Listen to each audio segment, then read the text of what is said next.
Oke, halo semuanya. Kali ini kita akan membahas kisi-kisi IPS untuk uji pemahaman mata pelajaran IPS. Jadi kita akan membahas soal nomor urut 31 sampai dengan nomor 50. Jadi ini adalah soal tentang mata pelajaran sejarah. Oke, langsung saja. Silakan buka kisi-kisinya di halaman yang ke-6, nomor urut soal 31. Jadi indikator soalnya adalah untuk soal nomor 16. Indikatornya apa? Diberikan gambar hasil kebudayaan yang berhubungan dengan kegiatan ekonomi dan sosial. Peserta dapat menganalisis hubungan dengan sistem sosial dan ekonomi pada masa praaksara. Nah, jadi kata kunci di sini adalah kehidupan sosial dan ekonomi pada masa praaksara. Nah, jadi perlu kita ketahui bahwa pada masa praaksara itu dibagi menjadi 4 zaman. Yang pertama adalah zaman Arkaikum, kemudian zaman Paleolitikum, dan zaman Mesolitikum, kemudian zaman Neolitikum. Tetapi yang akan kita bahas di sini adalah zaman Paleolitikum, Mesozoikum, dan Neolitikum. Kenapa Arkaikum tidak kita masukkan? Karena pada masa Arkaikum itu belum ada kehidupan manusia purba. Nah, oke, mari kita lihat yang pertama, Paleolitikum. Kita lihat dalam hal sistem ekonominya. Nah, jadi di masa Paleolitikum, sistem ekonomi yang dikembangkan itu adalah dengan cara berburu dan meramu tingkat sederhana. Hidup mereka umumnya adalah hidup berkelompok dan masih tergantung pada alam. Untuk mempertahankan hidupnya, mereka menerapkan pola hidup yang nomaden atau berpindah-pindah, tergantung dari bahan makanan yang tersedia. Corak kehidupan ekonomi pada masa praaksara ini pada masa berburu dan meramu ini sering disebut dengan masa food gathering atau mengumpulkan makanan. Mereka hanya mengumpulkan dan menyeleksi makanan karena mereka belum dapat mengusahakan jenis tanaman untuk dijadikan sebagai bahan makanan. Ya, jadi pada masa Paleolitikum ini kehidupan ekonominya itu disebut dengan masa food gathering di mana mereka mengumpulkan makanan ya. Mereka hidup dengan cara berburu dan meramu tingkat sederhana. Kemudian kita lihat lagi masa berikutnya itu masa Mesolitikum. Untuk masa Mesolitikum, sistem ekonomi yang dikembangkan ini sudah lebih meningkat, yaitu dengan cara berburu dan meramu tingkat lanjut. Mereka sudah bertempat tinggal sementara, misalnya di gua-gua atau di tepi pantai. Dengan kata lain, corak kehidupan sosial mereka ini sudah disebut dengan semi-sedentary atau semi-menetap. Seperti itu. Nah, kemudian kita lihat masa yang ketiga yaitu masa Neolitikum. Masa Neolitikum ini kita sudah menemui adanya revolusi kebudayaan dari food gathering ini menuju food producing. Artinya dari mengumpulkan makanan ini sudah menuju kepada memproduksi makanan sendiri. Dan masa pendukungnya itu adalah manusia Homo sapiens. Mereka tidak hanya mengumpulkan makanan, tetapi mencoba memproduksi makanan dengan cara menanam. Kegiatan bercocok tanam dilakukan ketika mereka sudah mulai menetap dan bertempat tinggal di satu tempat. Walaupun masih bersifat sementara. Mereka melihat biji-bijian sisa makanan yang tumbuh di tanah setelah tersiram air hujan. Nah, pelajaran inilah yang kemudian mendorong manusia praaksara untuk melakukan cocok tanam. Oke, jadi ini adalah kehidupan ekonomi dan sosial pada masa praaksara.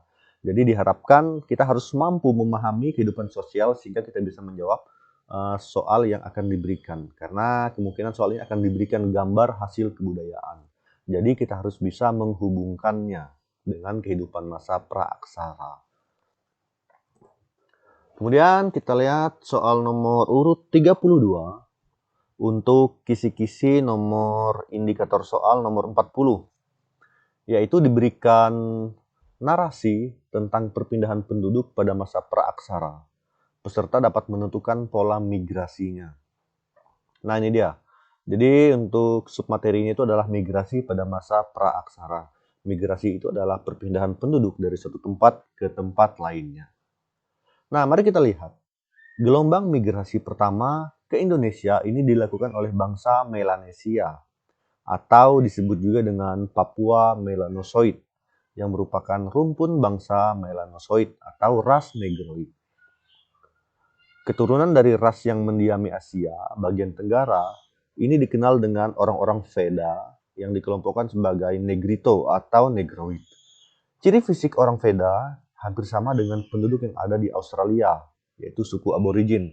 Sehingga Koncara-Ningrat ini menyebut bahwa orang-orang Veda ini sebagai Austro-melanosoid. Arti dari Veda adalah imigran, pertama yang masuk ke dunia pulau yang sudah berpenghuni. Orang Veda kemudian menyebar ke timur dan mendiami wilayah Papua, Sulawesi Selatan, Kei, Keram, Timur Barat, Flores, Barat, dan terus ke timur. Tapi sebagian juga ada yang menyebar ke arah barat dan menghuni di Pulau Sumatera. Sementara orang-orang Veda di Sumatera ini mengembangkan budaya kapak genggam dan suka mengkonsumsi kerang-kerangan. Buktinya adalah adanya fosil kulit kerang yang berada di dekat Langsa atau Aceh, daerah Sumatera Utara. Nah, jadi setelah kedatangan orang-orang Veda ke Nusantara, ini kemudian disusul oleh kedatangan dua gelombang besar manusia yang dikenal dengan Proto-Melayu dan Deutero-Melayu ya. Nah, jadi untuk Proto-Melayu sendiri ini diyakini sebagai nenek moyang dari orang-orang Melayu Polinesia yang tersebar dari Madagaskar sampai pulau paling timur yang ada di Pasifik. Mereka diperkirakan datang dari Cina bagian selatan. Nah, ras Melayu ini mempunyai ciri-ciri rambut lurus, kulit kuning kecoklatan, dan bermata sipit. Dari Cina bagian selatan atau Yunan, mereka bermigrasi ke Indochina dan Siam, kemudian ke Kepulauan Indonesia. Kedatangan Melayu tua ini membawa kebudayaan Neolitikum atau batu baru.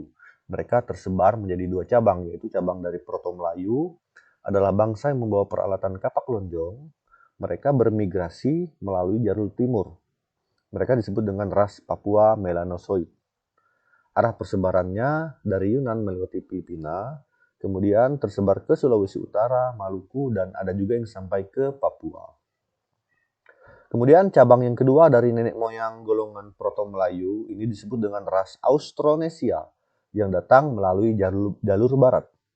Kedatangan nenek moyang bangsa Indonesia ini bermula dari Yunan, melewati Semenanjung Malaya, Sumatera Barat, Jawa, Nusa Tenggara, dan pulau-pulau lainnya.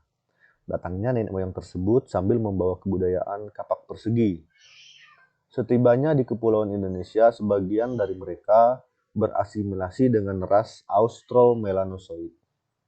Kemudian sebagian lagi tetap mempertahankan ras aslinya. Nah, ini adalah peta persebaran dari bangsa Proto-Melayu, di mana ini dibagi menjadi dua jalur. Ada yang melewati Indochina, ada juga yang melewati Filipina. Kemudian yang berikutnya adalah nenek moyang bangsa Indonesia yang berasal dari golongan Melayu muda, yang disebut dengan Deutero-Melayu. Ini tiba di Kepulauan Indonesia sekitar 500 sebelum Masehi. Migrasi yang dilakukan oleh bangsa Deutero-Melayu dilakukan dengan menggunakan 14 perahu bercadik 2. Nenek moyang tersebut datang sambil membawa kebudayaan logam yang berasal dari Dongson atau Vietnam Utara. Kebudayaan logam tersebut antara lain ada candrasa, nekara, manik-manik, arca, dan bejana perunggu. Jalur penyebaran nenek moyang bangsa Indonesia dari golongan ini bermula dari daratan Asia ke Thailand, Malaysia Barat, dan berlanjut ke tempat-tempat di Indonesia. Itu dia. Nah, itu adalah pola migrasi ya. Jadi secara umumnya ada 3 gelombang migrasi. Yang pertama adalah bangsa Veda, kemudian yang kedua adalah Proto-Melayu, dan yang ketiga adalah Deutero-Melayu. Oke, sekarang kita lanjutkan ke kisi-kisi nomor urut 33. Kisi-kisi nomor urut 33 dengan indikator soal nomor 45. Indikatornya adalah diberikan timeline kehidupan manusia praaksara, peserta dapat mengurutkan dengan benar. Nah, jadi kata kuncinya di sini adalah kehidupan masa praaksara, di mana ini adalah asal-usul nenek moyang bangsa Indonesia. Jadi, asal-usul nenek moyang bangsa Indonesia, khususnya manusia purba, yang pernah hidup di Indonesia itu ada 3 jenis. Diingat, yang pertama ini adalah Meganthropus. Meganthropus, kemudian setelah Meganthropus, kemudian datanglah Pithecanthropus, manusia kera yang berjalan tegak. Kemudian yang terakhir adalah Homo atau Homo sapiens. Nah, jadi ini adalah urutan-urutannya. Dimulai dari Meganthropus, Pithecanthropus, dan Homo sapiens. Jangan sampai tertukar ya. Nah, kemudian kita lihat kisi-kisi yang berikutnya. Kisi-kisi untuk nomor urut 34. Indikator soal nomor 65. Disajikan data tentang budaya dan alat teknologi. Peserta dapat mengklasifikasikan jenis-jenis budaya dan teknologi pada masa praaksara. Nah, jadi indikator kata kuncinya di sini adalah budaya dan alat teknologi pada masa praaksara. Jadi kita harus tahu apa saja budaya-budaya dan alat-alat teknologi yang ditinggalkan pada masa praaksara. Oke, mari kita lihat. Zaman Paleolitikum, hasil kebudayaannya itu adalah budaya Pacitan. Ingat, Paleolitikum, hasil kebudayaannya itu adalah budaya Pacitan. Contohnya ada kapak primbas, kapak penetak. Kemudian ada juga budaya Ngandong. Budaya Ngandong contohnya itu adalah alat-alat dari tulang dan dari tanduk. Kemudian alat-alat yang terbuat dari batu-batu kecil. Sedangkan cara hidupnya ini adalah food gathering awal atau berburu dan meramu. Tinggalnya berpindah-pindah atau nomaden. Kemudian yang berikutnya adalah Mesolitikum. Mesolitikum ini menghasilkan kebudayaan yang disebut dengan budaya Baskon Hoabin atau kapak Sumatera, kapak genggam, alat-alat dari tulang, kapak pendek, dan batu serpih. Bagaimana cara hidupnya? Cara hidupnya adalah food gathering lanjut atau mereka sudah tinggal semi-nomaden, budaya Joken Modinger atau Abris Saus Roch. Kemudian yang ketiga adalah Neolitikum, masa Neolitikum. Hasil kebudayaannya adalah kapak persegi, kapak lonjong, tembikar atau gerabah, dan perhiasan. Cara hidupnya mereka sudah food producing atau memproduksi makanan sendiri, kemudian tinggal menetap atau sedentary, bercocok tanam, dan sudah kehidupan berternak. Nah, kita lanjutkan ke kisi-kisi soal nomor urut 35. Soal nomor urut 35, di mana submaterinya ini adalah kolonialisme Belanda dan kebijakannya. Jadi, indikatornya adalah diberikan narasi mengenai kebijakan Belanda pada masa penjajahan. Peserta dapat menafsirkan pola kebijakan kolonialisme Belanda. Artinya di sini kita harus mengetahui apa saja sih kebijakan yang pernah Belanda terapkan di Indonesia, sehingga kita akan bisa menjawab dari pertanyaan yang akan ditanyakan nanti. Nah, perlu diketahui kebijakan pemerintah Hindia Belanda pada saat mereka menjajah Indonesia itu ada tiga poin kebijakan penting. Yang pertama itu adalah kultur stelsel atau sistem tanam paksa. Kemudian yang kedua adalah politik pintu terbuka. Dan yang ketiga adalah politik etis. Itu dia. Nah, mari kita lihat yang pertama. Kultur stelsel. Kultur stelsel dalam bahasa Inggris adalah cultivation system yang memiliki arti sistem tanah. Namun di Indonesia, kultur stelsel lebih dikenal dengan istilah tanam paksa. Istilah ini cukup beralasan diartikan seperti itu karena dalam praktiknya, rakyat dipaksa untuk bekerja dan menanam tanaman wajib tanpa mendapatkan imbalan. Tanaman wajib adalah tanaman perdagangan yang laku di dunia internasional seperti kopi, teh, lada, kina, dan tembakau. Kultur stelsel diberlakukan dengan tujuan untuk memperoleh pendapatan sebanyak mungkin dalam waktu yang relatif singkat. Itu adalah kebijakan pertama yang diterapkan pemerintah Hindia Belanda. Kemudian juga ada yang disebut dengan politik pintu terbuka. Nah, jadi pada tahun 1860-an, politik Batik Slot atau mencari keuntungan besar ini mendapat pertentangan dari golongan liberalis dan humanitaris. kaum liberal dan kapital memperoleh kemenangan di parlemen. Nah, terhadap tanah jajahan di Hindia Belanda, kaum liberal berusaha memperbaiki taraf hidup rakyat Indonesia. Jadi keberhasilan tersebut dibuktikan dengan dikeluarkannya Undang-Undang Agraria pada tahun 1870. Itu adalah politik pintu terbuka. Kemudian yang ketiga adalah politik etis. Apa itu politik etis? Politik etis atau politik balas budi ini adalah pemikiran progresif bahwa pemerintah Belanda itu mempunyai kewajiban moral untuk mensejahterakan penduduk Hindia Belanda sebab mereka telah memberikan kemakmuran bagi masyarakat dan kerajaan Belanda. Jadi politik etis itu disebut juga dengan politik balas budi. Oke, kemudian kita lanjutkan ke kisi-kisi soal nomor 36. Materi submaterinya adalah faktor penyebab kedatangan kolonialisme Barat, Portugis, Belanda, dan Inggris.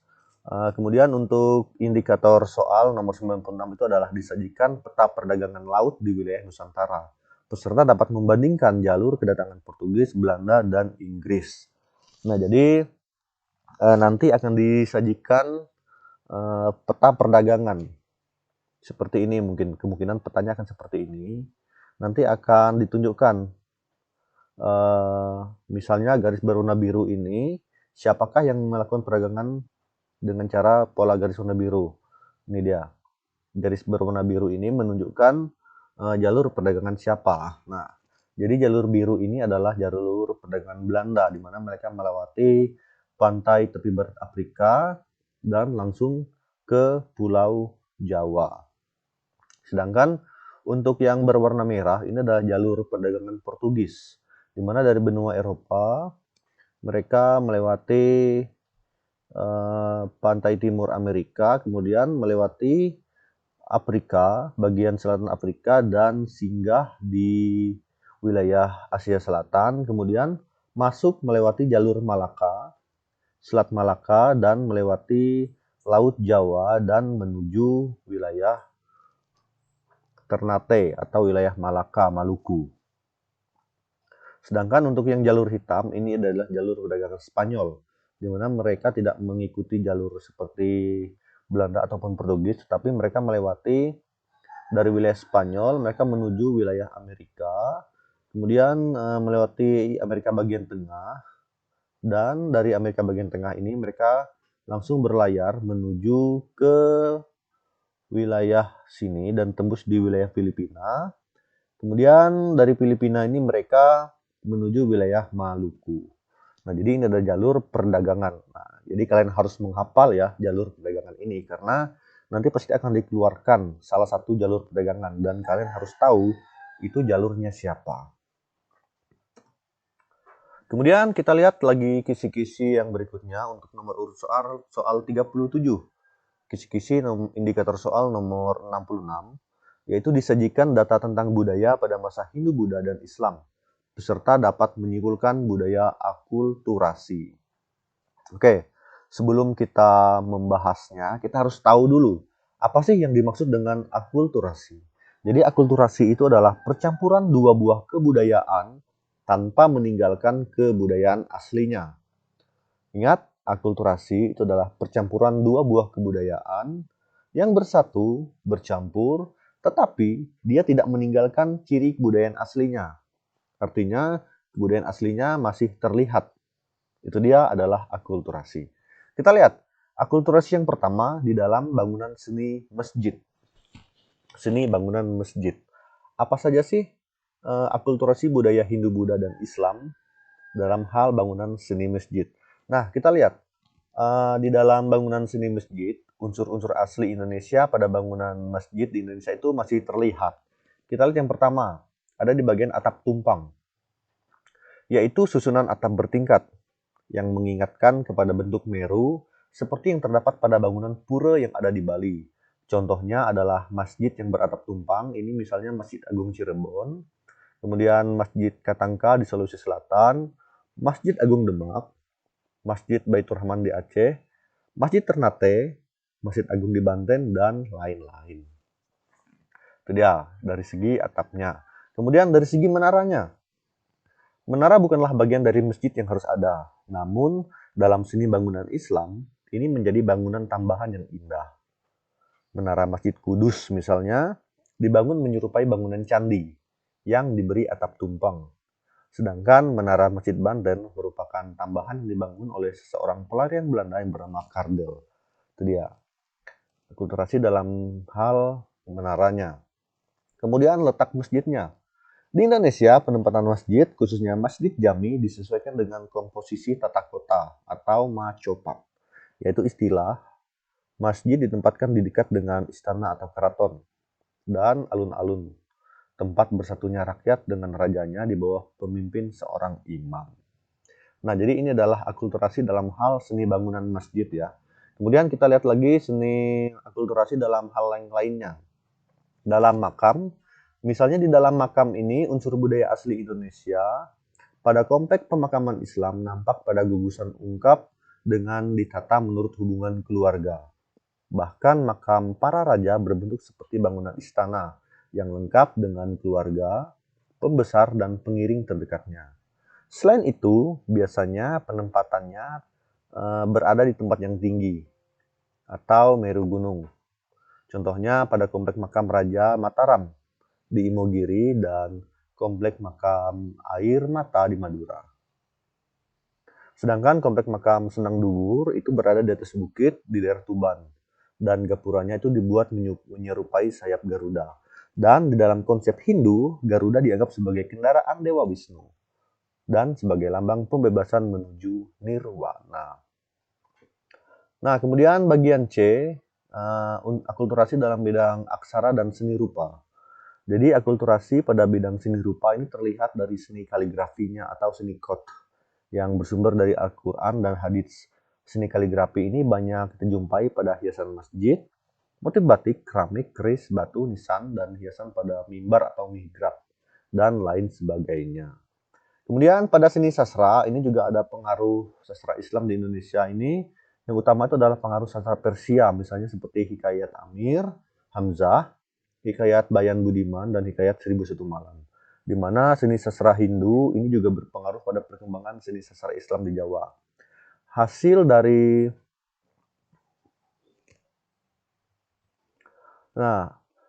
seni sastra Hindu ini disesuaikan dengan keadaan pada zaman Islam. Misalnya ada Hikayat Pandawa V, Hikayat Sri Rama, Hikayat Maharaja Rawana, dan lain-lain. Kemudian akulturasi dalam bidang sistem pemerintahan. Pengaruh budaya Islam dalam pemerintahan tampak pada penyebutan nama raja. Raja tidak lagi disebut sebagai maharaja, melainkan diganti dengan sebutan sultan atau sunan. Nah, pada umumnya raja pun disesuaikan dengan nama Islam Arab, misalnya Raja Malaka, Raja Paramisora, dan setelah masuk Islam berganti menjadi Sultan. Sultan Iskandar Shah. Kemudian akulturasi berikutnya dalam kalender. Ini pada zaman Islam sistem kalender Saka itu masih tetap berlaku. Akan tetapi pada masa pemerintahan Sultan Agung diputuskan bahwa secara resmi Kerajaan Mataram meninggalkan kalender Saka dan diganti dengan kalender Hijriyah. Nah, jadi itu adalah akulturasi dalam hal sistem kalender. Kemudian akulturasi dalam hal filsafat atau tasawuf. Kata tasawuf berasal dari kata suf yang berarti kain wol atau bulu domba. Hal ini dikaitkan dengan kebiasaan kaum sufi yang memakai jubah dari bulu domba. Tasawuf juga dihubungkan dengan pengertian suluk yang berarti perjalanan. Hal ini dikaitkan dengan kebiasaan kaum sufi sering melakukan perjalanan atau mengembara. Suluk juga berarti bahwa karya sastra ahli tasawuf ini baik di dalam bentuk prosa ataupun puisi yang isinya mengenai mistik Islam. Nah, jadi ini adalah beberapa contoh akulturasi antara budaya Hindu dan budaya Islam. Oke, soal nomor urut 38 yaitu indikator soal nomor 70. Jadi submateri pokoknya itu adalah sistem sosial, ekonomi, dan budaya pada masa Islam. Nah, jadi untuk soal ini akan disediakan gambar dari hasil kebudayaan Islam dan peserta dapat memilih yang termasuk ke dalam kebudayaan pengaruh Islam. Nah, jadi berdasarkan indikatornya nanti akan disajikan gambar. Jadi kita harus tahu dan mengerti apa saja sih hasil-hasil dari kebudayaan Islam. Nah, jadi untuk hasil kebudayaan Islam ini sudah dibahas di nomor sebelumnya ya. Jadi Ketika kita sudah paham apa saja sih yang menjadi hasil-hasil kebudayaan Islam, maka ketika akan ditampilkan gambar pada saat penyajian soal, kita tidak akan mengalami kebingungan lagi. Nah, jadi artinya kata kunci di sini adalah hasil kebudayaan dari masa Islam. Oke, kita lanjutkan ke indikator soal nomor 39, yaitu indikator nomor 90.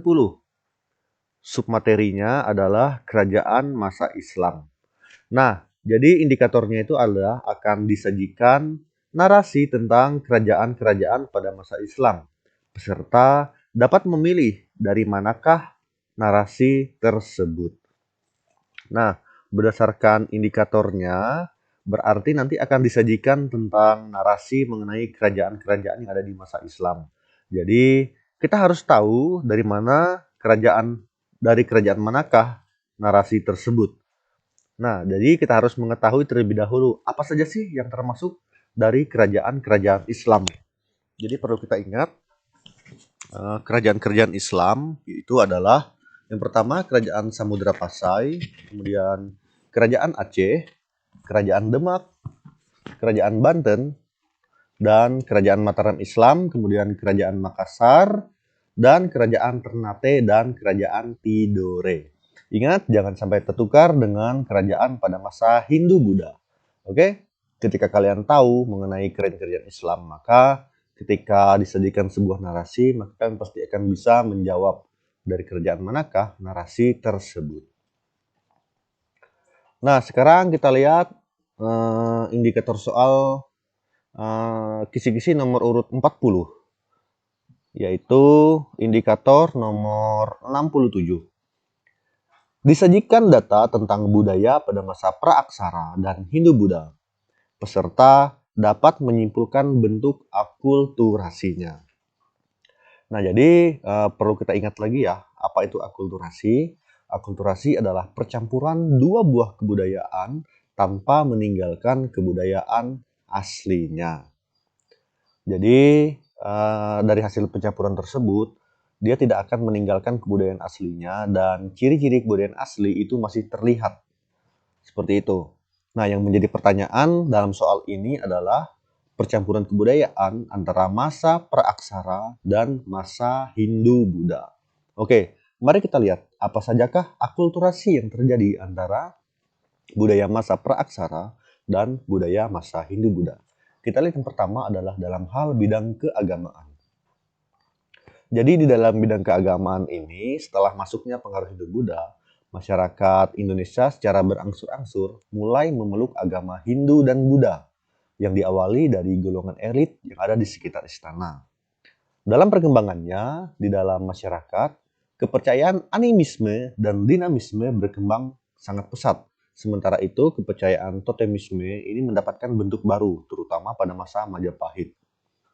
Nah, yaitu berupa penggunaan nama hewan sebagai nama-nama manusia. Misalnya ada Gajah Mada, Lembu Sora, Mahesa Wongateleng, Kebo Ijo, Lebutal, dan lain sebagainya. Itu dia. Jadi dalam hal keagamaan, itulah akulturasinya. Kemudian dalam bidang politik, dengan pengaruh Hindu-Buddha, kelompok-kelompok kecil masyarakat bersatu dengan kepemilikan wilayah yang luas. Kepala suku yang terbaik dan terkuat berhak atas tampuk kekuasaan kerajaan.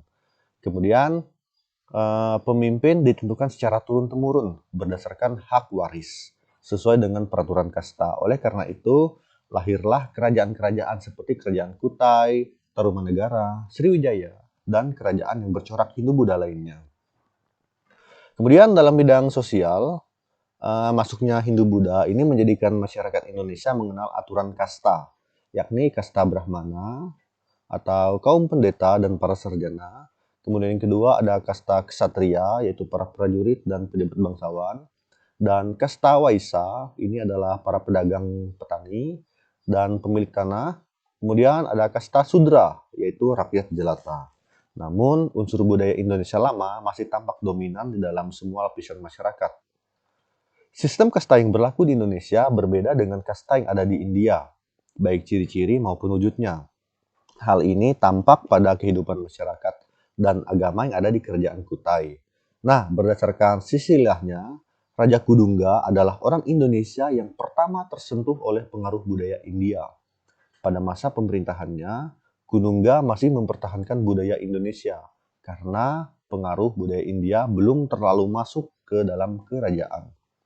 Penyerapan budaya baru mulai tampak pada waktu Aswawarman, anak Kudungga yang diangkat menjadi raja dan menggantikan ayahnya.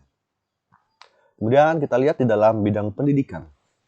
Di dalam Prasasti Nalsaudara dikenal dengan model pendidikan asrama. Nah, jadi lembaga-lembaga pendidikan semacam asrama ini merupakan salah satu bukti pengaruh dari kebudayaan Hindu-Buddha di Indonesia. Kemudian kita lihat lagi dalam bidang sastra dan bahasa, pengaruh Hindu-Buddha pada bahasa ini dikenal dan digunakannya bahasa Sanskerta atau huruf Pallawa oleh masyarakat Indonesia. Sedangkan dalam hal arsitektur, ini kita lihat dalam hal bangunan punden berundap. Ini merupakan salah satu arsitektur pada masa Megalitikum. Arsitektur tersebut berpadu dengan kebudayaan India yang mengilhami adanya pembuatan bangunan candi. Jika diperhatikan, stupa Borobudur sebenarnya mengambil bentuk bangunan punden berundak dari agama Buddha Mahayana. Begitu pula fungsi candi di Indonesia. Candi bukan sekedar tempat untuk memuja dewa-dewa seperti di India, tetapi juga lebih sebagai tempat pertemuan rakyat dengan arwah nenek moyangnya.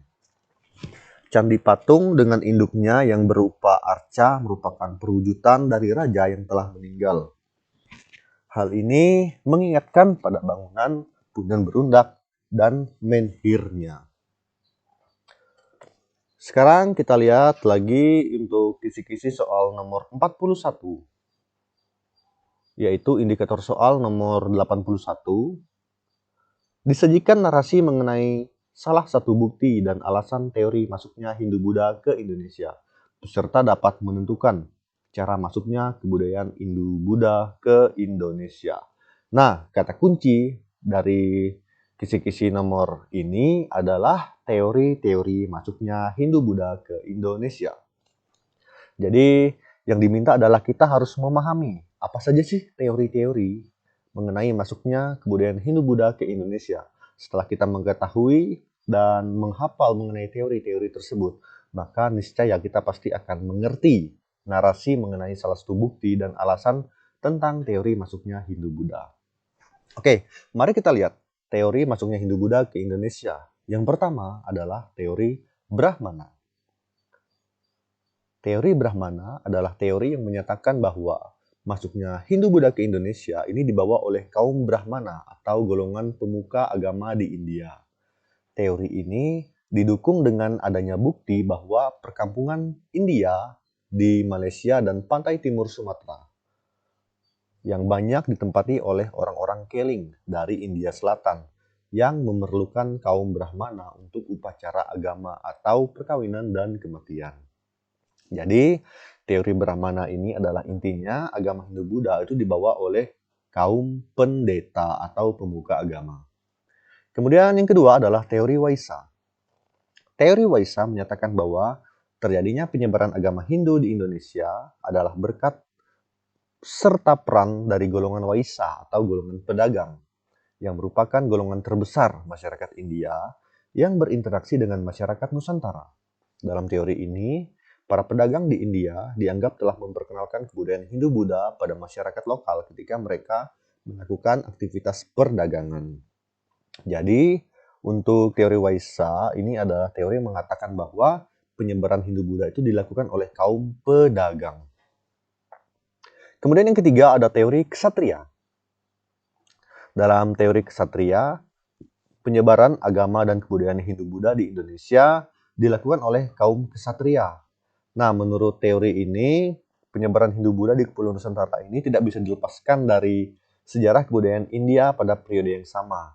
Seperti yang kita ketahui bahwa pada awal abad kedua Masehi, kerajaan-kerajaan yang ada di India itu mengalami keruntuhan karena perebutan kekuasaan. Penguasa-penguasa dari golongan ksatria yang ada di kerajaan yang kalah perang pada masa itu dianggap telah melarikan diri ke wilayah Nusantara. di Indonesia, mereka kemudian mendirikan koloni dan kerajaan barunya yang bercorak Hindu-Buddha. Itu dia. Jadi teori kesatria ini menganggap bahwa penyebaran agama Hindu-Buddha itu dilakukan oleh kaum kesatria atau para prajurit-prajurit yang kalah perang. Kemudian teori Sudra. Teori Sudra dikemukakan oleh Van Weber. Teori ini menjelaskan bahwa penyebaran agama dan kebudayaan Hindu-Buddha diawali oleh kaum Sudra atau rakyat jelata yang bermigrasi ke wilayah Nusantara. Teori ini, Sudra ini beranggapan bahwa penyebaran Hindu-Buddha itu dilakukan oleh kaum rakyat jelata.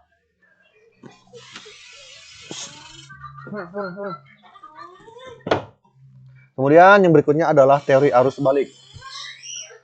Teori ini didasarkan pada prasasti Nal Saudara yang berisi tentang pendirian asrama bagi para pelajar di Sriwijaya yang akan menuntut ilmunya di India. Teori arus balik menjelaskan bahwa penyebaran Hindu-Buddha di Indonesia terjadi karena peran aktif masyarakat Indonesia pada masa silam. Nah, jadi menurut teori ini, agama Hindu-Buddha itu dibawa oleh kaum Indonesia sendiri yang datang untuk belajar ke India, kemudian mereka kembali lagi ke Nusantara dan menyebarkannya ke wilayah Nusantara. Oke, kemudian soal nomor urut 42, yaitu indikator nomor 89. Disajikan narasi tentang karakter salah satu kerajaan zaman Hindu-Buddha. Peserta dapat menyimpulkan dengan benar. Nah, kemudian untuk kisi-kisi nomor ini pasti akan disajikan mengenai narasi dari karakter salah satu kerajaan yang ada di Hindu-Buddha. Nah, kita harus mengetahui apa saja sih kerajaan-kerajaan yang termasuk di dalam kerajaan yang bercorak Hindu-Buddha. Yang pertama adalah kerajaan Kutai, kemudian kerajaan Tarumanegara, kerajaan Pajajaran, kerajaan Melayu, kerajaan Kalingga, kerajaan Sriwijaya, kerajaan Mataram, kerajaan Medang Kemulan, dan kerajaan Kediri. Ada juga kerajaan Majapahit ya. Nah, jadi kita harus tahu terlebih dahulu apa saja sih yang termasuk dalam corak kerajaan Hindu-Buddha. Jadi ketika kita sudah mengetahui corak kerajaan, maka kita pasti akan mengetahui narasi tersebut menunjukkan kerajaan apa. Nah, kemudian kita lanjutkan ke indikator soal nomor urut 43. Kisi-kisi nomor 43 yaitu indikator untuk indikator nomor 41. Yaitu diberikan narasi tentang politik etis. Peserta dapat menganalisis pengaruhnya bagi Indonesia. Jelas, untuk nomor 41 ini, kita harus mengerti tentang apa itu politik etis dan bagaimana sih pengaruh politik bagi Indonesia ataupun apa saja yang dibuat oleh Belanda dalam hal kebijakan politik etis. Oke, mari kita lihat. Politik etis atau politik balas budi adalah pemikiran yang progresif bahwa pemerintahan Belanda mempunyai kewajiban moral untuk mensejahterakan penduduk Hindia Belanda, sebab telah memberikan kemakmuran bagi masyarakat dan kerajaan Belanda. Jadi perlu kita pahami ya bahwa politik etis itu merupakan politik balas budi yang dilakukan oleh bangsa Belanda kepada Indonesia ini sebagai rasa ucapan terima kasih karena secara tidak langsung bangsa Indonesia itu sudah memberikan kemakmuran bagi masyarakat dan kerajaan Belanda pada masa dahulu. Apa saja yang dilakukan oleh Belanda dalam hal politik etis? Yang pertama, ada yang disebut dengan irigasi, yaitu program pembangunan dan penyempurnaan sarana masyarakat di dalam bidang pertanian dan perkebunan demi menjunjung kesejahteraan rakyat pribumi. Misalnya membuat waduk untuk menampung air hujan dan lahan pertanian. Kemudian memperbaiki sanitasi agar masyarakat tidak terkena penyakit, hingga membuat infrastruktur, terutama jalan raya dan jalur kereta api agar sebagai angkutan hasil pertanian dan perkebunan. Itu dia irigasi. Kemudian ada edukasi. Program edukasi ini melalui program edukasi, peningkatan kualitas sumber daya manusia dan upaya untuk mengurangi angka buta huruf masyarakat dilakukan. Selain itu juga mulai dilaksanakan pengadaan sekolah-sekolah untuk rakyat. Akan tetapi berdasarkan penjelasan dari Soehartono dalam Sejarah Pergerakan Nasional dan Budi Utomo, ini hanya laki-laki saja yang boleh mengenyam pendidikan pada masa kolonial kala itu, sedangkan perempuan belajar di rumah. Artinya dalam bidang edukasi ini tidak berjalan dengan lancar. Masih terjadi adanya diskriminasi terhadap kaum perempuan. Kemudian dalam bidang emigrasi, program emigrasi diterapkan dalam rangka meratakan kepadatan penduduk di Hindia Belanda atau Indonesia. Pada tahun 1900 saja, Jawa dan Madura ini telah dihuni oleh 14 juta jiwa. Kemudian melalui kebijakan yang aktif mulai tahun 1901, didirikanlah pemukiman baru yang ada di Sumatera dan disediakan untuk tempat perpindahan rakyat dari wilayah yang padat penduduk. Jadi emigrasi ini adalah program perpindahan penduduk, memindahkan penduduk dari wilayah padat ke wilayah yang lebih sempit. Jadi itu adalah tentang politik etis, politik balas budi yang menerapkan 3 kebijakan utama yaitu irigasi, edukasi, dan emigrasi. Tinggal bagaimana kita menganalisis bagaimana pengaruhnya bagi bangsa Indonesia. Ini adalah. Nah, kemudian kita lanjut lagi untuk soal nomor 44. Nomor urut 44, indikator nomor 42. Diberikan narasi tentang perjuangan organisasi pergerakan nasional. Peserta dapat menilai organisasi perjuangan pergerakan kebangsaan.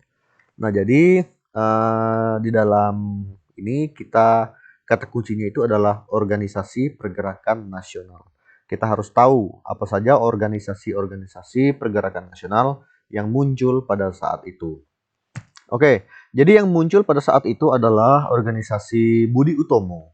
Jadi untuk Budi Utomo ini salah satu tokoh cendekiawan yang bernama Wahidin itu merasa bertanggung jawab atas kebodohan dan keterbelakangan bangsanya. Kemudian dia melakukan kunjungan ke sekolah ke Stovia. Kemudian siswa di sana itu sangat bersemangat untuk memberikan tanggapan yang baik atas kedatangan Dr. Wahidin ini. Kemudian bersama beberapa siswa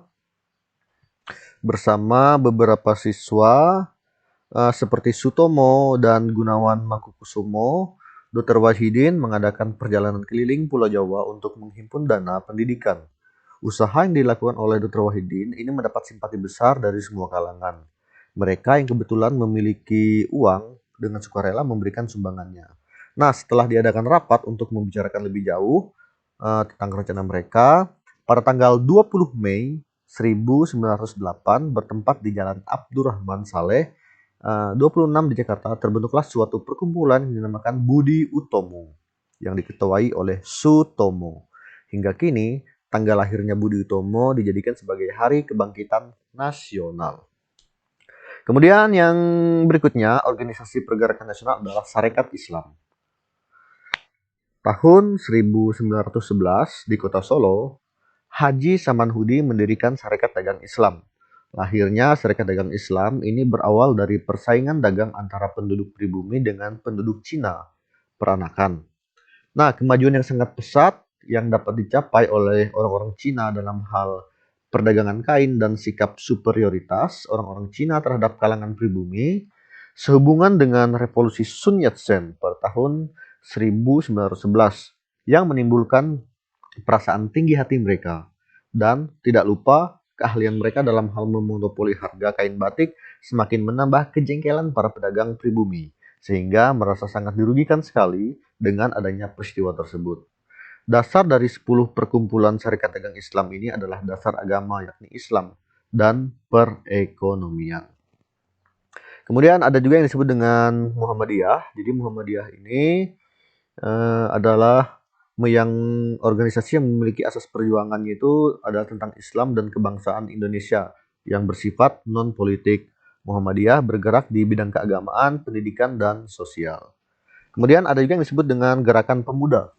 Gerakan Pemuda Ini telah dimulai sejak berdirinya Budi Utomo, namun sejak adanya kongres pertama, perannya ini diambil alih oleh golongan tua, kaum pria, sehingga para pemuda itu memiliki rasa kecewa terhadap organisasi tersebut. Nah, baru beberapa tahun kemudian, tepatnya pada tanggal 7 Maret 1915, di Batavia itu sendiri berdiri yang namanya Trikoro Darmo oleh Satiman Wiryo Sanijoyo, Kadarman, dan Sunarji. Trikoro Darmo yang diketuai oleh Satiman Wiryo Sanjoyo ini merupakan organisasi pemuda yang pertama, anggotanya terdiri atas para siswa sekolah menengah yang berasal dari Jawa dan Madura. Itu dia. Oke, demikianlah pembahasan mengenai gerak organisasi sosial. Silakan kalian pelajari sendiri ya, apa saja sih organisasi-organisasi pergerakan sosial pada masa itu, sehingga kita bisa menjawab untuk soal nomor ini. Nah, kemudian kita lihat lagi kehidupan soal nomor urut 45, yaitu indikator nomor 69. Disajikan narasi kondisi politik pada masa Orde Lama, peserta dapat menghubungkan kehidupan politik pada masa Orde Lama. Nah, jadi untuk kehidupan politiknya sendiri, pada masa Orde Lama, setelah proklamasi kemerdekaan Indonesia disepakati bahwa konstitusi yang digunakan itu adalah Undang-Undang Dasar 1945 yang disahkan dalam sidang PPKI pada tanggal 18 Agustus 1945. Bentuk negara Indonesia adalah negara kesatuan dan sistem pemerintahannya adalah presidensial yang bergeser ke parlementer. Kepala negara sekaligus menjabat sebagai kepala pemerintahan dan para menteri-menterinya bertanggung jawab kepada presiden. Namun, aturan tersebut tidak bertahan lama karena berdasarkan ketentuan pada pasal 4 Aturan Peralihan Undang-Undang Dasar 1945, sebelum MPR, DPR, dan Dewan Pertimbangan Agung terbentuk, presiden akan menjalankan kekuasaannya dengan bantuan Komite Nasional. Nah, jadi Komite Nasional Indonesia atau KNIP ini sendiri dijalankan oleh badan pekerja yang diketuai oleh Sultan Syahrir.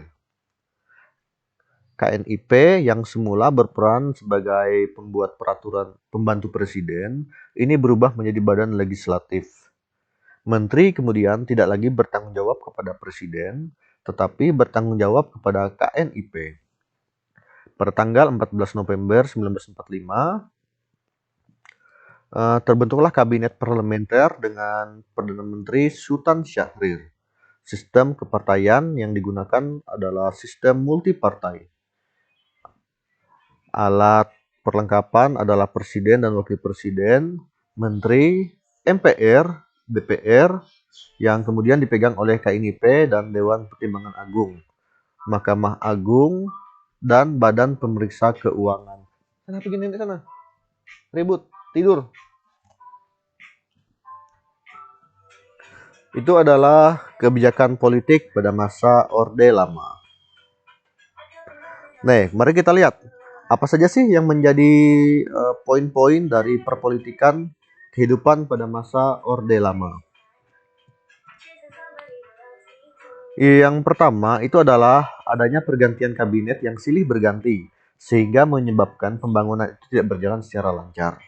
Kemudian yang kedua, arah politik luar negeri Indonesia ini juga telah terjadi penyimpangan dari politik luar negeri bebas aktif menjadi condong ke salah satu poros. Kemudian untuk perwujudan poros anti-imperialisme dan kolonialisme, ini dibentuk poros Jakarta, Phnom Penh, Hanoi, Peking, Pyongyang. Akibatnya, ruang gerak diplomasi Indonesia di forum internasional menjadi sempit karena berkiblat ke negara-negara komunis. Nah, jadi pada masa ini juga Indonesia keluar dari keanggotaan Dewan Keamanan PBB. Penyebab utamanya adalah karena diterimanya Malaysia sebagai anggota Dewan Keamanan, tidak tetap PBB. Jadi, ciri perpolitikan pada periode ini adalah adanya dominasi yang kuat dari presiden, kemudian terbatasnya peranan partai politik, berkembangnya pengaruh komunis, dan meluasnya peranan ABRI sebagai unsur sosial politik. Untuk kehidupan politiknya pada masa awal Orde Lama dilakukan dengan beberapa perundingan dengan Belanda. Perundingan tersebut antara lain adalah Perundingan Linggarjati, Perjanjian Renville, kemudian Konferensi Meja Bundar, di mana dalam upaya mempertahankan kemerdekaan Indonesia. Pada masa demokrasi liberal, kehidupan politik ini lebih banyak dipengaruhi oleh seringnya pergantian kabinet yang ada. Tercatat ada 7 kali pergantian kabinet pada periode ini. Kabinet tersebut adalah Kabinet Natsir, Kabinet Sukiman, Kabinet Wilopo, Kabinet Ali Sastromijoyo, Kabinet Burhanuddin Harahap, dan Kabinet Ali Sastromijoyo II. Pada masa ini merupakan dicirikan dengan dominasinya, yaitu dominasi Presiden Soekarno dan terbatasnya peranan partai politik. Berkembangnya pengaruh komunis dan meluasnya peranan ABRI sebagai unsur sosial politik. Kemudian pada periode ini juga Presiden Soekarno membubarkan DPR-GR dan juga terjadinya peristiwa Gerakan 30 September PKI yang kemudian menjatuhkan Presiden Soekarno dari posisi presiden yang ada di Indonesia. Oke, nomor selanjutnya adalah nomor urut kisi-kisi nomor urut 46, yaitu indikator soal nomor 75. Disajikan kasus tentang kehidupan sosial, peserta dapat menganalisis kehidupan sosial pada masa Orde Lama. Nah, jadi kata kunci dari soal ini adalah kehidupan sosial pada masa Orde Lama. Oke, mari kita lihat. Kehidupan sosial pada masa revolusi itu lebih banyak diwarnai dengan pertempuran fisik untuk mempertahankan wilayah Indonesia dari upaya Belanda untuk merebut kembali bangsa Indonesia. Nah, jadi banyaknya korban yang muncul, korban jiwa yang muncul, ini dari rakyat Indonesia. Pada masa demokrasi liberal, kehidupan sosial dipengaruhi oleh beberapa pergantian kabinet dan juga kebijakan politik Orde Lama. Ini berusaha membangun masyarakat sipil yang kuat yang berdiri di atas demokrasi. Kemudian, kesamaan hak dan kewajiban antara sesama warga negara ini termasuk di dalam bidang pendidikan. Kemudian pada era demokrasi terpimpin, kebijakan politik yang dibuat Soekarno yaitu melaksanakan konsepsi Nasakom. Apa itu Nasakom? Nasakom adalah nasionalisme, agama, dan komunis. Ini digunakan sebagai landasan demokrasi terpimpin dan kolektivitas dari berbagai macam partai menjadi satu juga untuk mempengaruhi kondisi sosial. Nah, jadi pada masa ini masyarakat itu seolah menjadi terpecah-pecah di dalam beberapa kelompok. Ada kelompok nasionalis, agama, dan juga komunis.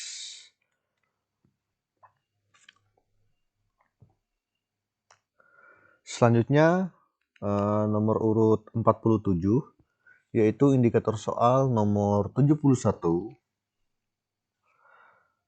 Disajikan gambar peristiwa pergerakan mahasiswa pada tahun 1998.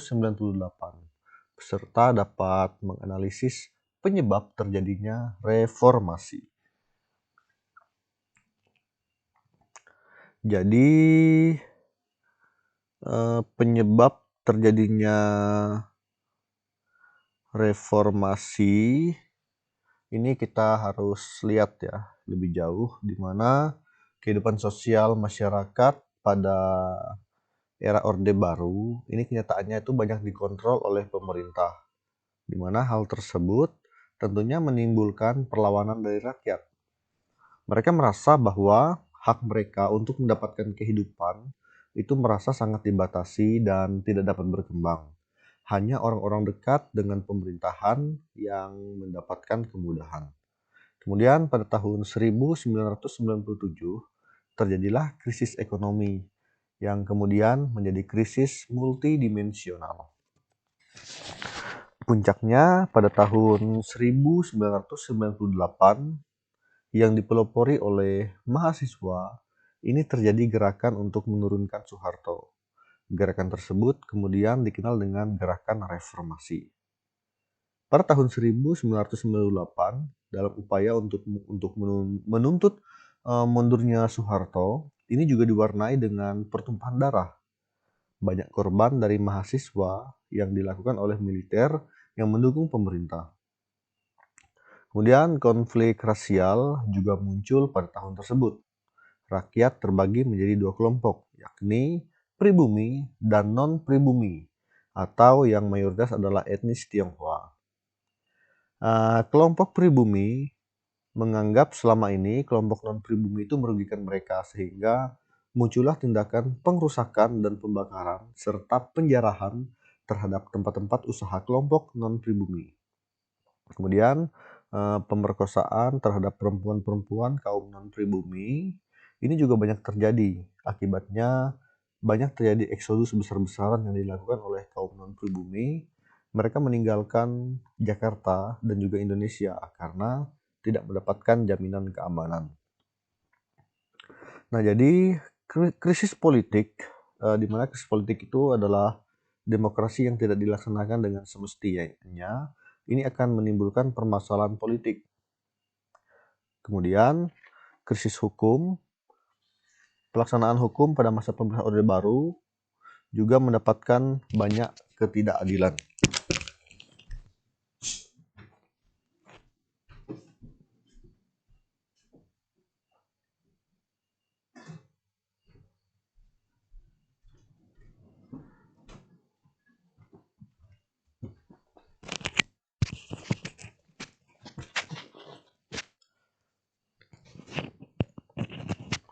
Yang berikutnya adalah krisis ekonomi.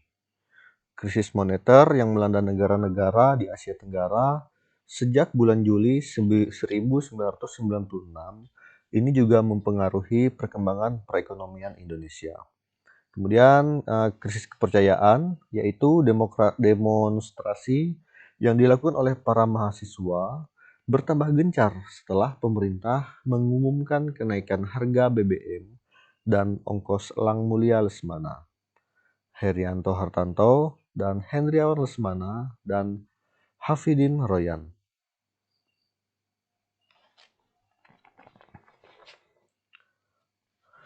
Kemudian kita lihat soal selanjutnya, yaitu nomor urut 48, indikator soal nomor 86. Disajikan narasi perkembangan ekonomi pada masa reformasi. Peserta dapat menjelaskan keberhasilan ekonomi pada masa reformasi. Nah, jadi kata kunci di sini adalah keberhasilan ekonomi pada masa reformasi. Jadi kita perlu tahu terlebih dahulu ya, masa reformasi itu dimulai semenjak pemerintahan B.J. Habibie, dilanjutkan dengan Abdurrahman Wahid dan Megawati dan seterusnya.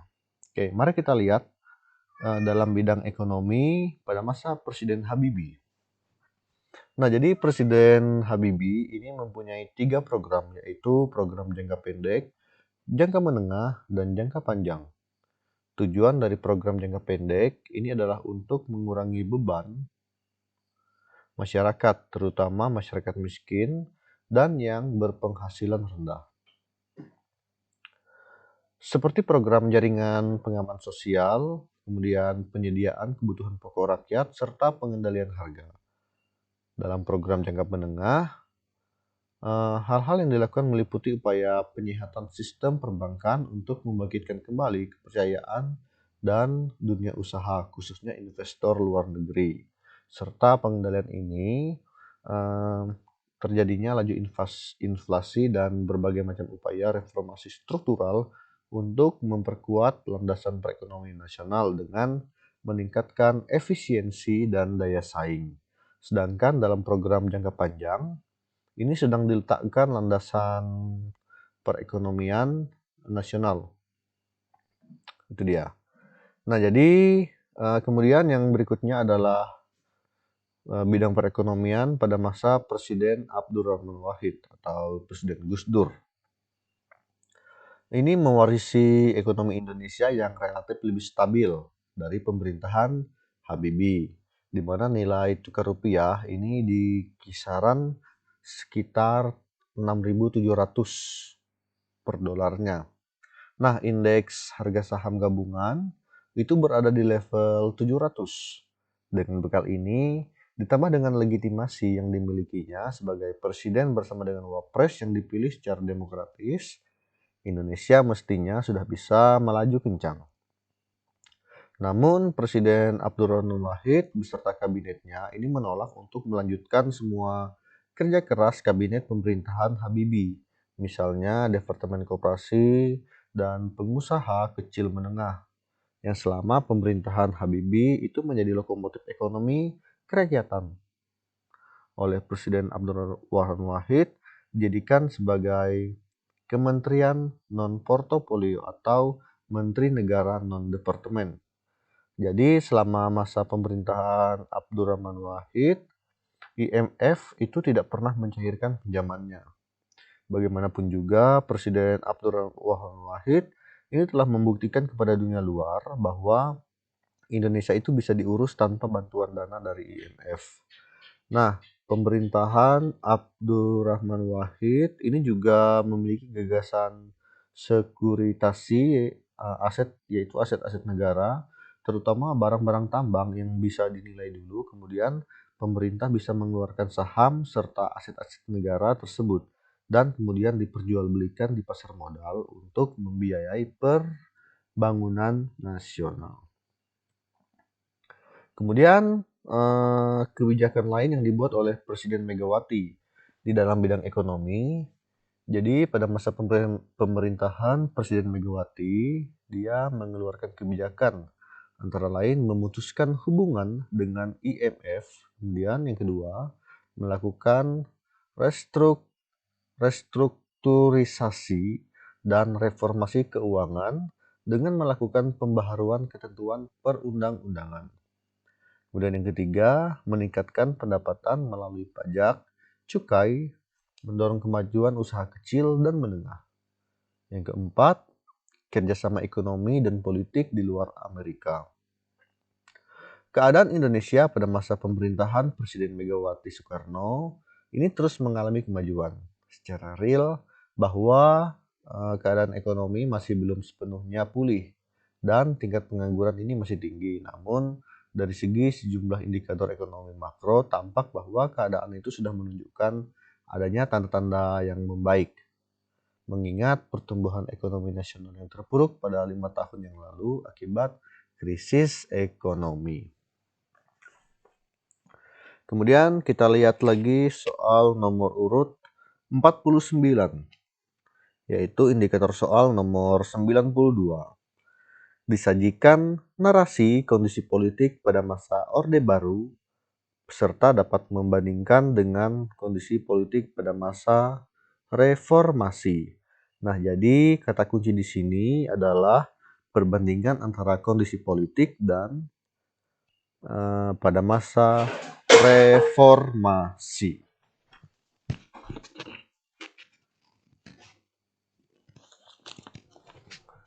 Oke, mari kita lihat. Pada masa Orde Baru, ini adalah masa Presiden Soeharto. Sedangkan pada masa reformasi, ini presidennya adalah B.J. Habibie, Gus Dur, Megawati, dan SBY. Nah, kemudian dalam hal pemerintahannya pada masa Orde Baru ini bersifat sentralistik. Artinya semuanya terpusat pada satu hal, yaitu Presiden Soeharto itu sendiri. Sedangkan pada masa reformasi ini terbagi menjadi dua. Pada masa Presiden B.J. Habibie ini lahir Undang-Undang Persaingan Sehat. Kemudian adanya perubahan Undang-Undang Partai Politik dan adanya Undang-Undang Otonomi Daerah. Sedangkan pada masa Gus Dur, Megawati, dan SBY ini muncul otonomi daerah yang kebablasan.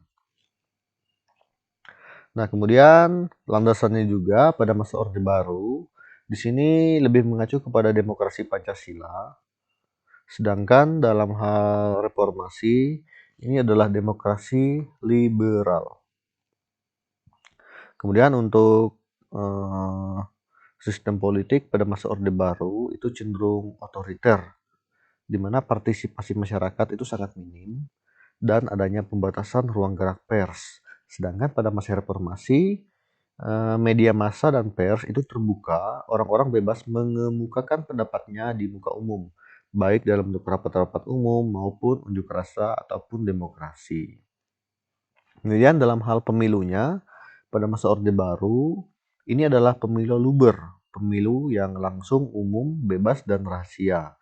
Sedangkan pada masa reformasi, ini pelaksanaan pemilihan umum yang langsung, umum, bebas, dan rahasia, jujur, dan adil.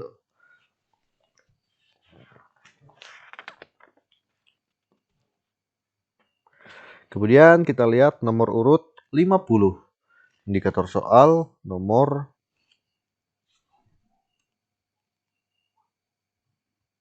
93. Indikator soal nomor 93. Disajikan narasi tentang Super Semar. Peserta dapat menemukan hubungannya dengan Orde Baru. Nah, jadi kata kuncinya di sini adalah hubungan Super Semar dengan lahirnya Orde Baru. Jadi sebelum kita membahas lebih jauh, kita harus tahu terlebih dahulu apa itu Super Semar. Super Semar itu adalah surat perintah 11 Maret, yaitu surat perintah yang dikeluarkan oleh Presiden Soeharto, di mana dia memandatkan jabatannya kepada Presiden Soeharto. Nah, jadi karena di saat itu kondisi keamanan yang cukup membahayakan oleh situasi pertentangan politik dan konflik yang berkepanjangan sehingga situasi politik, keamanan, dan kehidupan ekonomi semakin memburuk. Puncak dari situasi tersebut adalah munculnya pemberontakan G30 September SPKI yang sangat membahayakan keselamatan bangsa dan negara.